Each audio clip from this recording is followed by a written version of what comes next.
आसिफ ज़रदारी तरफ़ां मज़दूर जी घटि में घटि उजरत 35,000 रुपया मुक़ररु करण जो मुतालबो। अॻूणे सदर आसिफ अली ज़रदार मज़दूर जी घटि में घटि माहवार पगार 35,000 रुपया मुक़ररु करण जो मुतालबो कयो आहे। आसिफ ज़रदारी चयो आहे त सरकारी सतह ते महिनतकश मज़दूर जी पगार 35,000 लाज़मी मुक़ररु करण जो फ़ैसिलो थियणु घुरिजे। आसिफ ज़रदारी चयो त अवाम जे ॾुखाइनि ऐं तकलीफ़नि जे अज़ाले लाइ हुकूमत क़दम खणे अवाम खे रिलीफ ॾियणु हुकूमत जी ज़िम्मेवारी आहे। वाज़े रहे त पाकिस्तान में मज़दूर जी घटि में घटि उजरत 25,000 मुक़ररु थियल आहे, पर कंहिं बि सूबे में इन ते अमल दरामद नाहे थी सघियो।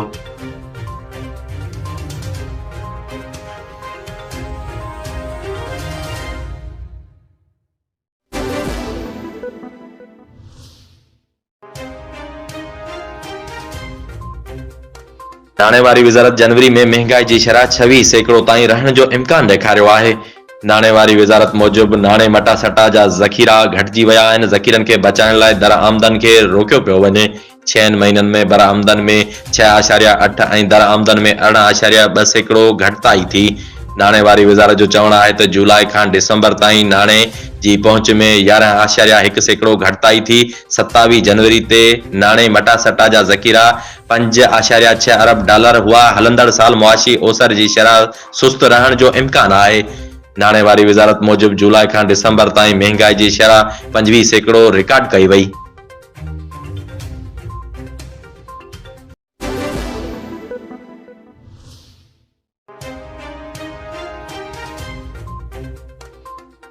तहरीक इंसाफ़ ख़ैबर पख्तूनख्वा में 90 ॾींहनि अंदरि चूंडू करण लाइ हाई कोर्ट सां राब्तो करे वरितो। पीटीआई जे सूबाई अॻुवाननि पेशावर हाई कोर्ट में दरख़्वास्त दाख़िल कराई, जंहिं में चयो वियो त असेंबली टुरण खां पोइ 90 ॾींहनि अंदरि चूंडू करण लाज़मी आहिनि। इलेक्शन कमीशन चूंडनि जी तारीख़ लाइ गवर्नर खे ख़त लिखियो, पर अञा ताईं तारीख़ नाहे ॾिनी। दरख़्वास्त में चयो वियो आहे त कानून मूजिबि असेंबली टुटण खां पोइ 90 ॾींहनि अंदरि चूंडू करण निगरान हुकूमत जी ज़िम्मेवारी आहे।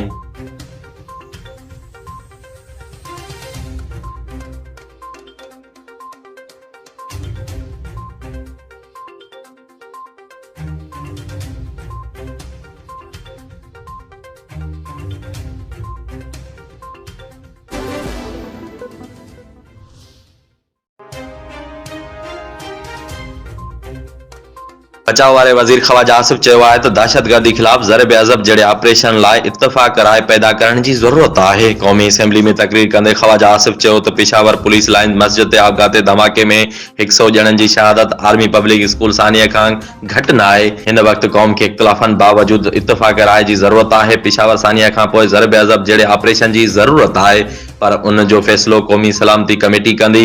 हुन चयो त APS सानिया वक़्तु बि समूरा सियासतदान गॾु थिया हुआ, पर असांखे पंहिंजे माज़ीअ ते बि नज़र विझण जी ज़रूरत आहे ऐं ग़लतियुनि जो एतिराफ़ करणु घुरिजे। सनन चवणु हो त जॾहिं रूसी फ़ौज अफ़गानिस्तान में दाख़िल थी त ज़िया दौर में असां अमरीकी जंग में टिपो ॾिनो, रूस वापसि हलियो वियो आहे ऐं अमरीका ख़ुशि थी वियो, पर असां भोॻियो ऐं पोइ मुशरफ दौर 9/11 में ॿीहर उन जो हिसो बणिजी वियासीं। उन समूरी जंग में सभ खां वधीक जानी ऐं माली नुक़सान असां भोॻियो।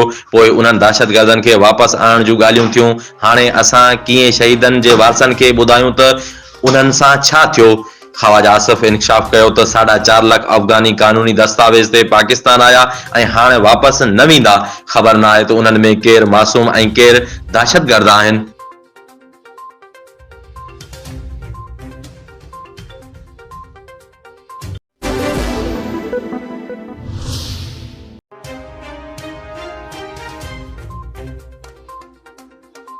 नेपरा के इलेक्ट्रिक सार्फिन लाइ बिजली 10 रुपया 80 पैसा सस्ती करण जो ऐलान करे छॾियो। National power regulatory authority NEPRA के इलेक्ट्रिक जी दिसंबर जे फेविल चार्जिस एडजस्टमेंट लाइ दरख़्वास्त ते ॿुधणी कई, जंहिं दौरान अथॉरिटी खे ब्रीफिंग ॾिनी वई त दिसंबर में के इलेक्ट्रिक फ्रेंस ऑयल खपत घटि रही। फ्रेंस ऑयल LNG जी क़ीमत बि घटि हुई।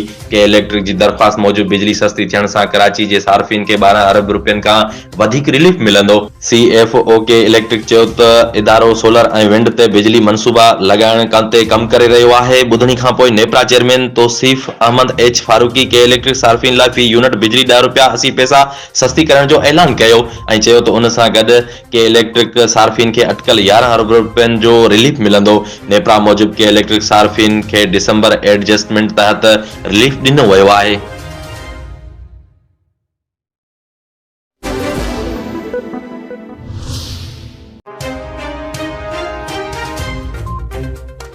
ट्विटर सोशल मीडिया प्लेटफॉर्म ते अदायगी जी ख़ासियत मुतारिफ़ कराइण जे मंसूबे ते अॻुभराई कई आहे।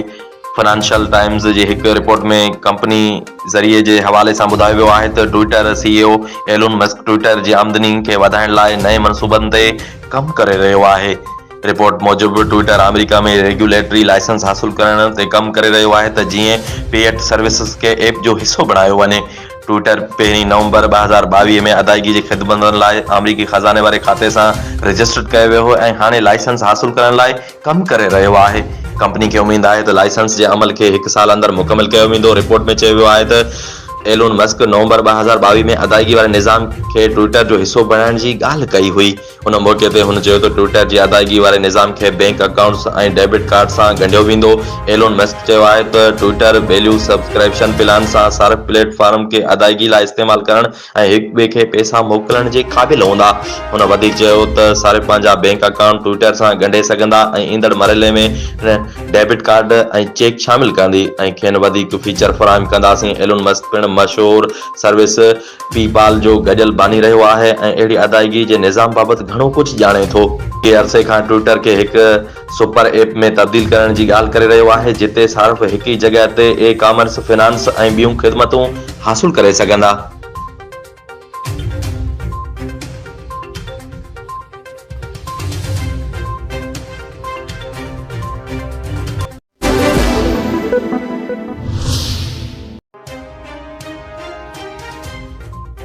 गुरबत जे ख़ात्मे ऐं समाजी तहफ़ुज़ वारी वफ़ाक़ी वज़ीर ऐं बेनज़ीर इनकम सपोर्ट प्रोग्राम जी चेयरपर्सन शाज़िया अता मरी चयो आहे त दहशतगर्द कंहिंजा ॿाहिरि न आहिनि, खेनि कावड़ियल ॿाहिरि चवंदड़ अॼु किथे आहिनि। पंहिंजे बयान में शाज़िया अता मरी चयो त क़ौम अॼु इमरान नियाज़ी जी दहशतगर्द दोस्त पॉलिसी जा नतीजा भोॻे रही आहे। दहशतगर्दनि सां दुश्मन जहिड़ो वर्ताव कयो वञे। हुन चयो त पीपी सदाईं दहशतगर्दी जी मज़ामत कई आहे। दहशतगर्द जी मज़ामत काफ़ी न आहे। दहशतगर्दनि जे ख़ात्मे लाइ रियासत जो साथ ॾियणो पवंदो।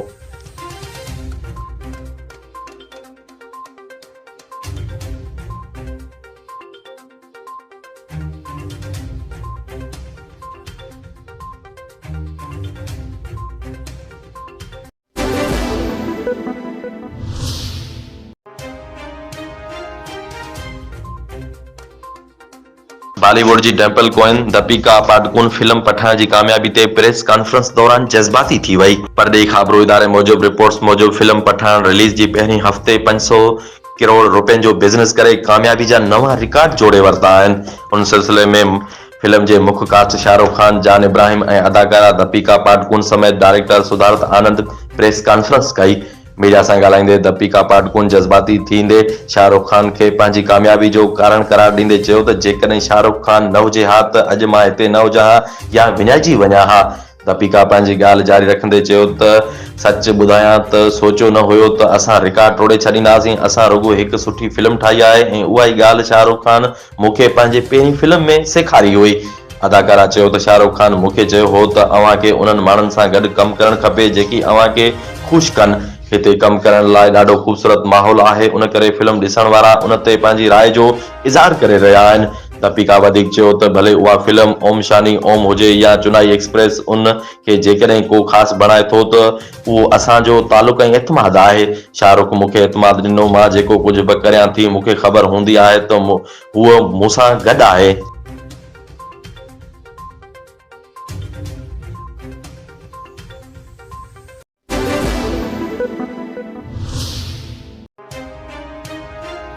रिकॉर्डिक मनसूबे जी पहिरीं अदायगी बलोचिस्तान हुकूमत खे $3 मिलियन जो चेक मिली वियो। रिकॉर्डिक मनसूबे ते कमु कंदड़ कंपनी बैरिक गोल्ड कॉर्पोरेशन मनसूबे बाबति बलोचिस्तान हुकूमत खे पहिरीं अदायगी करे छॾी। बैरिक गोल्ड कॉर्पोरेशन तरफ़ां जारी कयल पधिराई मूजिबि बलोचिस्तान हुकूमत खे नई पैदावारी जी फ्रेम वर्क तहत $3 मिलियन जी अदायगी कई वई आहे। रिकॉर्डिक पाकिस्तान जी कंट्री मैनेजर अली रिंद मादनियात सेक्रेटरी खे $3 मिलियन जो चेक ॾिनो।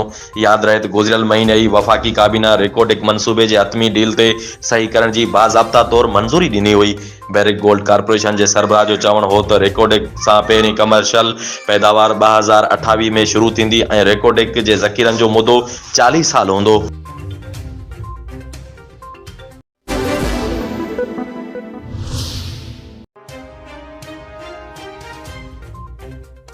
भारत में मुरीदियाणी सां लजा लटकंदड़ हिंदू गुरु खे जनब टीप। अहमदाबाद गांधीनगर जी हिकु अदालत अंगारे जे ॾींहुं पाण खे गुरु सॾाईंदड़ आसाराम बापू खे उमिरि क़ैद जी सज़ा ॿुधाए छॾी। संदसि ख़िलाफ़ हिकु अॻूणी मुरीदियाणी 2013 में लाजा लट जो केस दाख़िल करायो हो। परॾेही ख़बरूं इदारे मूजिबि 81 वरहनि जे आसाराम हिन वक़्तु जोधपुर जेल में क़ैद आहे, जिते हू 2013 में राजस्थान में पंहिंजे आश्रम में हिकु नंढी उमिरि जी नारीअ सां ज़्यादती जे केस में उमिरि क़ैद जी सज़ा काटे रहियो आहे। भारत जी मक़ामी अदालत जज DK सोनी ॿिन्ही धुरियुनि जा दलील ॿुधण खां पोइ फ़ैसिलो ॿुधायो। अदालत आसाराम खे औरत सां ज़्यादती वारे केस में ॾोह साबित थियण ते उमिरि क़ैद जी सज़ा ॿुधाए छॾी।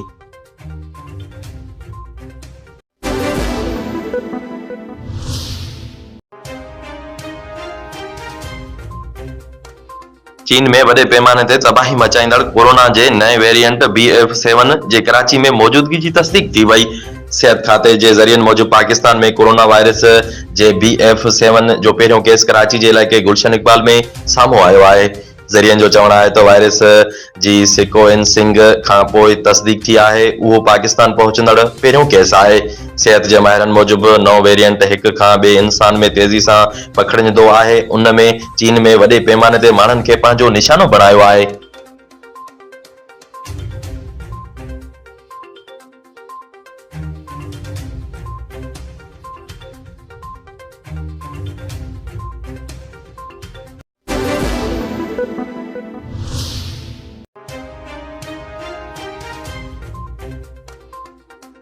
Army chief general Asim Munir चयो आहे त गैर इख़लाक़ी ऐं बुज़दिलियाणियूं कार्रवायूं क़ौम जे अज़म खे नथियूं ड्राहे सघनि। ISPR मूजिबि army chief general Asim Munir जी सदारत हेठि कोर कमांडर कॉन्फ्रेंस थी, जंहिं में शिरकत कंदड़नि खे मौजूदा ऐं उभरंदड़ ख़तरनि ते तफ़सीली ब्रीफिंग ॾिनी वई। ISPR ॿुधायो त कॉन्फ्रेंस में पेशावर पुलिस लाइन्स जे शहीदनि खे भेटा पेश कई वई ऐं चयो वियो त धमाके जे ज़िम्मेवारनि खे अंजाम ते पहुचायो वेंदो।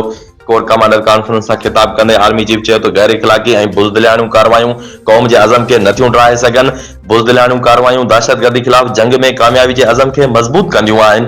बुज़दिलियाणियूं कार्रवायूं कंहिं बि दहशतगर्द तंज़ीम लाइ ज़ीरो टॉलरेंस सां अज़म खे मज़बूत कंदियूं आहिनि। हुन दहशतगर्दी ख़िलाफ़ ऑपरेशन्स ते फोकस जारी रखण जी हिदायत कंदे चयो त दहशतगर्दी ख़िलाफ़ ऑपरेशन्स पाइदार अमन हासिल करण ताईं जारी रखिया वञनि। ISPR मूजिबि कॉन्फ्रेंस में दहशतगर्दनि ऐं उन्हनि जे हामियुनि मैकेनिज़म जी गठ जोड़ियूं टोड़ण जी ऑपरेशन्स ते ब्रीफिंग ॾिनी वई, जॾहिं त वालारियल कश्मीर जे सूरतहाल ते बि ब्रीफिंग ॾिनी वई। पाक फ़ौज तर्जुमान इदारे जो चवणु आहे त फोरम वालारियल कश्मीर जी डेमोग्राफी तब्दील करण जे भारतीय अज़मनि जो नोटिस वरितो।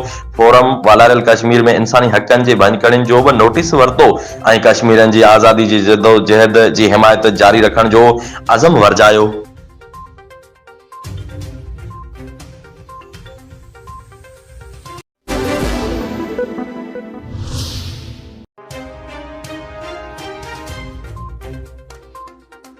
सिंध जे वॾे वज़ीर मुराद अली शाह चयो आहे त पेशावर धमाको दहशतगर्दनि जे लाइ बुज़दिलाना कार्रवाई आहे।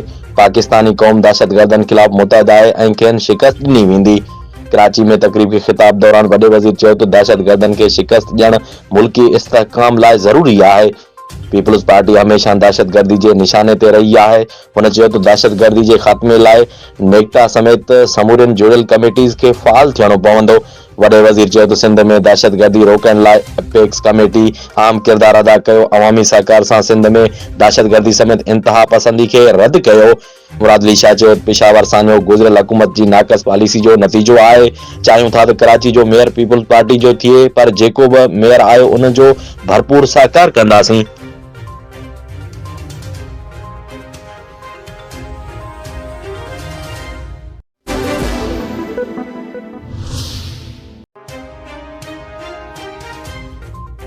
खैबर पख्तूनख्वा जे निगरान वॾे वज़ीर पेशावर धमाके बाबति चयो आहे त खैबर पख्तूनख्वा में 40 सालनि खां दहशतगर्दी जा वाक़िया थियनि पिया, का नई ॻाल्हि न आहे। KPK जो निगरान वॾो वज़ीर आज़म खान IG KPK सां गॾु प्रेस कॉन्फ्रेंस करे रहियो हो। संदसि चवणु हो त पेशावर धमाको इंतिहाई ॾुखोईंदड़ आहे। धमाके सबबि शहीद थियलनि जे वारसनि सां गॾु आहियूं। IG KPK जो चवणु हो त पेशावर धमाके जी जांच हलंदड़ आहे। धमाके में इस्तेमालु थींदड़ बारूदी मवाद 10 खां 12 किलोग्राम थी सघे थो। वाक़ियो सिक्योरिटी लैप्स जो नतीजो लॻे थो। हुन ॿुधायो त गुज़िरियल महीने खां वठी CCTV फुटेजिस रिकॉर्ड गॾु कयो पियो वञे। TTP गुज़िरियल राति तरदीद कई त हू धमाके जी ज़िम्मेवार न आहे। GIT में सभु कुझु पधिरो थी वेंदो।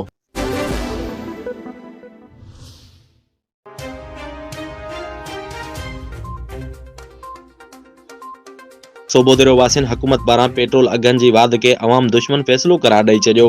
रावासिन मौला बख्श होत तालिब सातो जब्बार मंगी मेहर लाशारी ऐं ॿियनि शहर जे मेन रोड मेराब वाह पुल भरिसां एहतिजाजी मुज़ाहिरो कयो। शहरियुनि पेट्रोल अघ ऐं अटे जे अघनि में वाध नामंज़ूर जा पिणु नारा लॻाया। शहरियुनि चयो त महांगाई सबबि असांजा बचा बुखूं कटण ते मजबूर आहिनि। खाधे पीते जे शयुनि जा अघ आसमान सां लॻल आहिनि, जेकी ग़रीबनि जी सघ खां मथे चढ़ियल आहिनि। तालके इंतिज़ामिया ऐं ज़िले इंतिज़ामिया जी नाअहली सबबि वापारी तबिको ग़रीबनि खे ॿिन्ही हथनि सां लुटे रहियो आहे। वापारी अटो 150 रुपया किलो, गेह 500 रुपया किलो, खाजरू तेल 700 रुपया किलो, एरी चांवर 200 रुपया किलो, बसर 250 रुपया किलो, मच्छी 400 रुपया किलो, वॾो गोश्त 700 रुपया किलो, नंढो गोश्त 1500 रुपया ऐं मुर्गी 550 रुपया किलो विकिरो कनि पिया।